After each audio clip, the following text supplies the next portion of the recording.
మీకు 5 lakhs subscribers ఉండి monetisation చేయించుకుంటే ఎవరైనా ఉంటారా? థౌసండ్స్ సబ్స్క్రైబర్స్ రాగానే వెంటనే అప్లై చేసుకుంటారు. వెయిట్ చేస్తారు ఎప్పుడు. నేను చాలా సార్లు చెప్పిన ఎందుకు చేయమంటే అన్న వద్దన్న తర్వాత చూద్దాం మేము తర్వాత చూద్దాం వదిలేసి ఇగో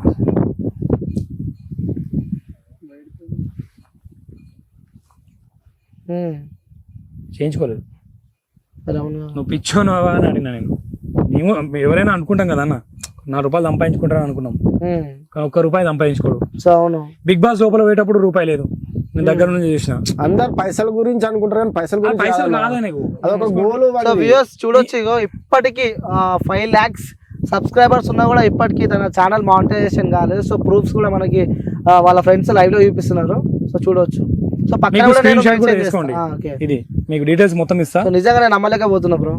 ఇది ఒకటన్నా తనకు నాకు తెలిసిన వాళ్ళు ఇప్పుడు నాకు ప్రశాంత్ క్లోజ్ కాబట్టి ఏదన్నా వేరే యాడ్స్ గురించి ప్రమోషన్స్ గురించి అడిగారు. నేను వాళ్ళకి మాట ఇచ్చిన నేను చేసేస్తాను, మన ఫ్రెండ్ వాడు చెప్తే నేస్తాడని ఫోన్ చేసి ప్రశాంత్ ఇట్లా ఒకటి ఉంది చేయాలి అమౌంట్ ఇస్తారని అన్న. అన్న నేను చేయను అన్న. నేను షాక్ అయినప్పుడు ఇక అర్థమైపోయింది ముచ్చట. ఆయన ఒక్క వీడియో కూడా చేయాలనుకోలేదు, అట్లా డబ్బులు సంపాదించుకోవాలి అనుకోలేదు. తను రైతుగానే వెళ్ళాడు, వాళ్ళకు చెడ్డ పేరు తీసుకురావద్దని అనుకున్నాడు. చాలా మంది అట్లా అనుకుంటున్నారు కానీ తను లోపల బిగ్ బాస్ పోయేటప్పుడు పైసలు లేవన్నారు రూపాయి జేబులు. అంటే నేను 2 రోజుల ముందు ఫోన్ చేసిన బిగ్ బాస్ వెళ్తుంటే షాపింగ్ వెళ్దాం చేద్దాం అని చెప్పి ఫోన్ చేసిన. అలా నేను మసాలా కొడుతున్నా బాయ్ దగ్గర ఉన్న మళ్ళీ చేస్తాను. బిగ్ బాస్ అవకాశం వచ్చినప్పుడు 2 రోజులు వచ్చినాక 2 రోజులు ఇంకా లోపలికి వెళ్ళేటప్పుడు మసాలా కొట్టుకుంటూ కూర్చున్నాడు వాళ్ళ ఇంటి పొలం దగ్గర. ఆ సింప్లిసిటీ అది. తను రూపాయి సంపాదించలేదు. తన అప్పుడప్పుడు కూడా బిగ్ బాస్ కోసం ట్రయల్స్ కోసం హైదరాబాద్ పోవడానికి చేయడానికి కూడా ఆయన దగ్గర జేబులో డబ్బులు లేవు అన్న. ఒక 500 ఉన్నాయి 1000 ఉన్న సిచ్యువేషన్ ఉంది ఆయన దగ్గర బస్సుకి వెళ్ళడానికి. నేను దగ్గర నుంచి చూసిన. నేను అనుకునేటోని ఒకవేళ తినే చేస్తే నలుగురికి హెల్ప్ చేసేటోడు, అంటే వచ్చేది అమౌంట్ చేసేటోడు నలుగురికి, తనే తీసుకునే సిచ్యువేషన్ లో ఉన్నాడు. అంటే తను రూపాయి ఎక్స్పెక్ట్ చేయట్లేదు. చాలా గొప్పతనం. ఎందుకంటే చేతిలో మనకి ఆపర్చునిటీ ఉంది, చేసుకోవచ్చు. అది చేసుకుంటే వెల్ సెటిల్ ఉంటది ఇంకా. సో మీరు చెప్పండి బ్రదర్. వాడు పైసలు సంపాదించుకుంటా అంటే ఖచ్చితంగా సంపాదించుకుంటే ఒకవేళ ఖచ్చితంగా రైతులకు సాయం చేస్తాడన్న. రైతులకు అయినా సరే ఎవరన్నా అంటే పోయేటప్పుడు ఒక మాట చెప్పిండు మన పైసలు వస్తాయి. ఇప్పుడు ఇలా ₹1 సంపాదించలే, అందులో వచ్చే ఒక స్మాల్ అమౌంట్ వస్తుంది. ఎన్ని వీక్స్ ఉంటాం ఏముంటాం తనకు కూడా తెలియదు కదా. ఓటింగ్ గేమ్స్ ప్రకారం వచ్చిన తర్వాత మాత్రం అన్న అంటే నిరుపేద రైతులు ఎక్కడన్నా సెలెక్ట్ చేసి మన ఏరియానే కాకుండా ఓవరాల్ గా తెలంగాణ ఆంధ్రాలో చూసి సెలెక్ట్ చేసి ఎంతో అంత మనం సహాయం చేసుకుంటా వీడియోలు చేసుకుందాం అని చెప్పిపోయిండు. 100% చెప్పిండు. ఆ డబ్బులు కూడా ఆయన ఖర్చు చేస్తాడు నాకు తెలుసు. వాళ్ళ నాన్న అయితే వచ్చిన అమౌంట్ మా బాబు వచ్చే కంటే ముందే ఇంకా నా సహాయాలు చేయాలని చూస్తున్నాను. వాళ్ళ నాన్న ముందే కొడుకు కదా డబ్బులు సంపాదిస్తుండు దాచిపెట్టుకోవాలని చూస్తాడు. బాబు వస్తే అమౌంట్ వీళ్ళకి వందాం వాళ్ళకి వందాం అనే ఉద్దేశంలో ఉన్నాడు డాడీ. ఆయన వచ్చినాక వందామన్నాడు, ఈయన ముందే వందామంటాడు. ఇప్పుడే పైసలు వస్తున్నాయంటే ఫస్ట్ మన జోబులు నింపుకున్న తర్వాత చూస్తారు నా ఎవరైనా చూస్తారు. అట్లా కమర్షియల్ ఉంటారు. ఫాదర్ కూడా లేరు, వాళ్ళ ఫాదర్ కూడా ఎప్పుడు అడగలే అమ్మ నువ్వు ఇది చేసుకోవచ్చు కదా, అట్లా సంపాదించవచ్చు కదా, ఇట్లా సంపాదించవచ్చు కదరా అని కూడా అడగలే. సో అట్లా మీరు చెప్పండి బ్రదర్. అంటే వాడు పెట్టుకున్న లక్ష్యానికి ఖచ్చితంగా చేరుకోవాలని ఫిక్స్ అయిపోయినా అన్న.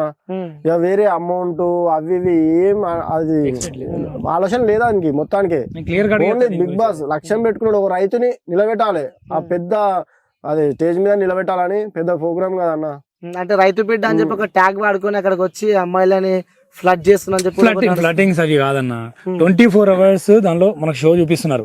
1 hour కంటెంట్, అందులో మనిషికి 10 నిమిషాలు కూడా రాదు. సో వాళ్ళ టీఆర్పీ రేటింగ్స్ కోసం మేబీ క్లోజ్ ఉన్న టైం ఉన్నాడేమో, దాన్నే హైలైట్ చేసి చూపించారు. ఇంకా వేరే చాలా యాక్టివిటీస్ తను 24 hours చూసినాం కదా, చాలా యాక్టివిటీస్ ఉన్నాయి. వాళ్ళకి ఏ కంటెంట్ కావాలో ఆ కంటెంట్ వేస్తారన్న పబ్లిక్ రిసీవ్ చేసుకోవడానికి. మీరు చెప్పండి, పల్లవి ప్రశాంత్ కి గర్ల్ ఫ్రెండ్ గానీ ఏమన్నా అంటే బ్రదర్స్ కన్నా ఫ్యామిలీ కన్నా ఫ్రెండ్స్ తో ఎక్కువ షేర్ చేసుకుంటారు?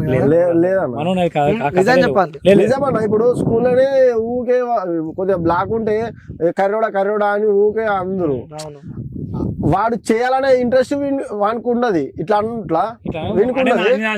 కాదు వాళ్ళకు అమ్మాయికైనా కర్రోడా అని ఇప్పుడే అంటారు, నేను చేస్తే నా ఇజ్జత్ పోతుంది అని వాళ్ళకి ఉంటది. అట్లా ఇంతవరకు లేదు, లవ్ స్టోరీ లేదు. లోపలికి రైతు బిడ్డ లోపలికి వచ్చినాక తర్వాత కూడా అమ్మాయితో లవ్ ట్రాక్ నడుపుతుండు రితిక, ఇద్దరికి ఏదో ఉందని చెప్పి కూడా చాలా ట్రోల్స్ వస్తున్నాయి. అంటే బయట కూడా అలానే ఉండేవాడా? లేదు చూసే ప్రేక్షకులు కూడా అర్థమైపోయింది. అమ్మాయి లోపలికి వెళ్ళి కావాలని మనల్ని బ్యాడ్ చేయడానికి కంటెంట్ క్రియేట్ చేసి అది తెలుసుకున్నాక మనోడు చాలా సైలెంట్ అది తెలుసుకున్నాడు తన మోసాన్ని. చాలా మంది బయట నుంచి కూడా సపోర్ట్ చేస్తారు ఈ అమ్మాయి గురించి, ఇట్లా తప్పు చేసింది ఇట్లా చేయకూడదు అని చెప్పి. నాగార్జున సార్ కూడా చెప్పారు కదా స్టేజ్ మీద, ఆడుకో కానీ మనుషులతో ఆడుకోకని చెప్పిండు. అంత పెద్ద సార్ మనకు అట్లా చెప్పినప్పుడు అర్థం చేసుకోవాలి. ఇంకోటి మీరు కూడా చూసిండొచ్చు, పల్లవి ప్రశాంత్ లోపలికి వెళ్తేప్పుడు ఒక చెట్టు ఆ చెట్టు కూడా అసలు రైతు బిడ్డనా అని చెప్పి కూడా ఆ చెట్టు ఇచ్చేటప్పుడే రాకులు రాలిపోయినాయి, ఆకులు రాలిపోయినాయి, కట్టె ఉంది చెట్టు ఇచ్చేటప్పుడే. ఇప్పుడు ఎవరైనా చెట్టు ఇచ్చినప్పుడు ఈజీగా పెరిగే చెట్టు అయితే ఇయ్యరు కదా, అది ఏదో ఉందన్న అది మనం జిమ్మిక్ ఉంది. ఇచ్చిన తర్వాత కూడా దానికి కావాల్సిన వాతావరణం కావాలి, అక్కడ ఆ వాతావరణం లేదు. దానికి వాటర్ ఎక్కువ పోయేది, ఇష్టం వచ్చినట్టు కంటెస్టెంట్స్ వాటర్ పోస్తున్నారు. ఇక్కడ తీసుకుని అక్కడ తీసుకుని ఇక్కడ వాటర్ 3 days కి ఒకసారి వాటర్ పోయాలంటే దానికి ఎక్కువ ఉండొద్దు తడి. సో అది ఒకటి. తర్వాత దానికి కావాల్సిన ఎరువులు ఉండాలి. ఒక మట్టి ఇస్తే మొక్కిస్తే సరిపోదు కదా, ఆ మట్టికి ఎరువులు కావాలి, దానికి కావాల్సిన స్ప్రేలు కావాలి. అవన్నీ తను అడుగుతూనే ఉన్నాడు కెమెరా ముందుకు వచ్చి, కానీ తను ఇవ్వలేదు. జస్ట్ చెట్టు పెట్టి నీళ్లు పోస్తే అది పెరగాలంటే కూడా అది కాదు కదా. తనకి ఏం కావాలో ఒక రైతుకు తెలుసు, రైతు కావాల్సింది ఇస్తేనే కదా తను ఏమైనా చేసి చూపిస్తాడు. ప్రతిసారి సింపతి గేమ్ ఆడుతుండు పల్లవి ప్రశాంత్ అంటారు. మరి సింపతి గేమ్ ఏమనిపించింది? కింద పడ్డ అన్నం తీసుకొని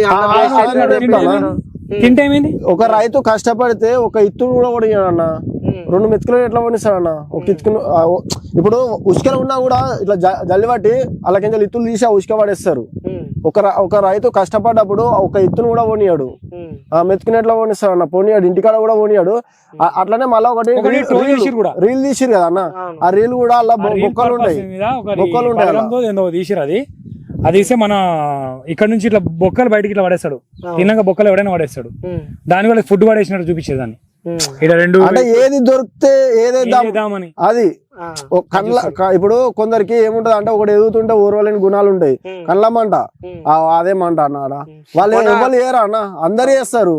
మన నామినేషన్ లో కూడా బీటెక్ బాబులు అని చెప్పి రైతు బిడ్డలు అని చెప్పి కూడా చేసింది కదా, అది కూడా తప్పు. బీటెక్ ఇంజనీరింగ్ చేసిన 8 సంవత్సరాలు జాబ్ చేసిన 30 రోజులు పని చేస్తే 1వ తారీఖు శాలరీ వస్తున్న విషయం నాకు తెలుసు. అయినా కూడా 30 రోజులు వేసుకుంటే పని చేస్తాను నేను. కానీ ఒక రైతు అప్పు తీసుకొచ్చి 6 నెలల వరకు ఓపిక వెయిట్ చేసి అన్న వస్తుందా పోతుందా కూడా తెలియదు, పంట నష్టం. సో వాళ్ళకి వీళ్ళకి పొంతన ఉందా అసలు? ఆ చెప్పడం కూడా చాలా తప్పది. మా తాత కూడా రైతే అంటున్నాడు. తాత రైతు అంటే తాత రైతు, వాళ్ళ అయ్య రైతు కాదు, తన రైతు కాదు. తాత రైతు అయితే నువ్వు అసలు ప్రశాంత్ కి సపోర్ట్ చేస్తూ మాట్లాడేటోని అమర్ నువ్వు కలిపి ప్రశాంత్ పక్కన పెట్టాను అనిపించింది. అది ఒకటి వాష్రూమ్ లో కూడా తను అమర్ చెప్పి మనం అందరం ఒక రీజన్స్ పట్టుకొని మనం నామినేషన్ చేద్దామని ప్లానింగ్ తో వేరు. వాళ్ళ నామినేషన్స్ కి రీజన్స్ లేవు, వీళ్ళందరూ అనుకోని పోయారు అక్కడికి. 9 మంది ఒక మీద నామినేషన్ చేశారంటే ఆ పర్సన్ ఎంత స్ట్రాంగ్ గా ఉంటాడు? వీక్ క్యాండిడేట్స్ మీద ఎవరు ఏడు, స్ట్రాంగ్ క్యాండిడేట్ మీద పడతాడు. ఎందుకంటే వాడు వెళ్ళిపోతే వీడు గెలుస్తాడు. తెలుసా? అది వాళ్ళకి తెలిసిపోయింది. శివాజీ కూడా వెళ్ళి చెప్తున్నాడు, బాబు వాడు టాప్ 5 ఉంటాడు రా బాబు, ఉంటాడు రా బాబు అంటున్నాడు. అవును, ఆ విషయం వాళ్ళకి అర్థమైపోయింది. మన షకిల కూడా నామినేషన్ అయి బయటికి వెళ్తేప్పుడు కూడా కామెంట్స్ చేయడం పల్లవి ప్రశాంత్. ఎవరైనా ఇప్పుడు నువ్వు మా ఇంటికి వస్తావు అన్న, ఫస్ట్ ఫ్రీ ఉంటావా? ఒక 5-6 రోజులు అయితే ఫ్రీ అవుతావు కదా. టైం పడుతుంది కదా. వాడు ఫస్ట్ వచ్చినప్పుడు భయమైంది, చెప్పులు లేకుండా వచ్చిండు. తర్వాత కూర్చున్నాడు, తర్వాత కూర్చొని ఫ్రీగా కాలు మీద కాలు వేసుకున్నాడు ఫ్రీగా. తర్వాత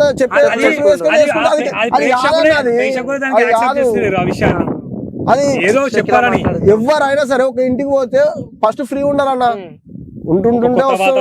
ఇప్పుడు ఒక అమ్మాయికి పెళ్లి అవుతుంది అన్న, పెళ్లి అయినప్పుడు ఫ్రీ ఉంటదా? ఒక 4 నెలల తర్వాత ఫ్రీగా ఉంటది. ఆమె మన ఇల్లు అనుకొని ఫిక్స్ అయిపోతుంది. అప్పుడు వాళ్ళ ఇంట్లో ఎట్లుందో అట్లనే ఉంటది. మరి ఇది కూడా అంతే. ఇప్పుడు వాళ్ళ ఇంట్లో ఎట్లుంటుందో అట్లనే ఉంటది కదా. తర్వాత కొన్ని రోజులుగా అయినాక ఫస్ట్ అయితే భయం ఉంటది, బుగులు ఎవరి ముంగట కాలేసుకోవాలి, ఎవరి ముంగట అట్లుంటాయి అన్న. కొన్ని భయం ఉంటది. కంటెస్టెంట్స్ కూడా ఇప్పుడు స్టార్టింగ్ రోజు హాయ్ అది అని చెప్పి లాగా డ్రెస్సింగ్ తో ఇప్పుడు లోపల ఉండే, తర్వాత ఏమైపోయింది ఎట్లా ఉంటాయి ఆ డ్రెస్సులు వేసుకొని కూర్చోడు. మనిషి అనేవాడు స్టార్టింగ్ పరిచయం లేనప్పుడు వెళ్ళినప్పుడు కొంచెం సిగ్గు, కొన్ని ప్రాబ్లమ్స్ ఉంటాయి, అవి పాటిస్తాడు. తర్వాత మన ఇల్లు మన వాళ్ళు ఇదంతా ఒకటి అన్నప్పుడు ఓపెన్ అయిపోతారు. చెప్పాలంటే మీరు ఏం చెప్తారు ఇప్పుడు వ్యూవర్స్ కి చెప్పాలంటే, పల్లవి ప్రశాంత్ ఫ్యాన్స్ కి చెప్పాలంటే? అంటే చిన్నప్పటి నుంచి నువ్వు కలిసి మెలిసి ఉన్నావు, పల్లవి ప్రశాంత్ ఎలా అంటాడు అంటే మనకి ఏం సమాధానం చెప్తావు? అంటే ఇప్పుడు మంచోడు అన్న, ఒక మాట విధానమైన మంచిగా ఉంటది. అంటే మనసులో ఏం పెట్టుకోడు, ఉన్నది ఉన్నాడు ఉంటాడు, మంచిగా ఉంటాడు. అందరు సపోర్ట్ చేసిరు కదా. ఇట్లనే సపోర్ట్ చేసి ఇట్లనే ఉంటే వాడిని గెలిపించి వాడు వచ్చినప్పుడు వాడు ఏంది, వాడు ఎంత మందికి సహాయపడతాడు అన్ని మేము చూపిస్తామన్న, వీడియో ద్వారా చూపిస్తాం. అంతే అంటారు. మనం ఎందుకు బాధపడుతున్నావు చెప్పు, ఎందుకు ఆనందించకుండా ఉంటున్నావు? అంటే అన్నట్లా బాధ అన్న. ఇప్పుడు బీటెక్ అన్నారు, బీటెక్ అనగానే ఇట్లా సపోర్ట్లు కొట్టారు, కానీ రైతు లేకపోతే తినలేము అని వాళ్ళకి తెలియదా అన్న? ఇప్పుడు ఆయన స్టడీ చేయకపోని ఏం కాదు, కానీ రైతు అనేవాడు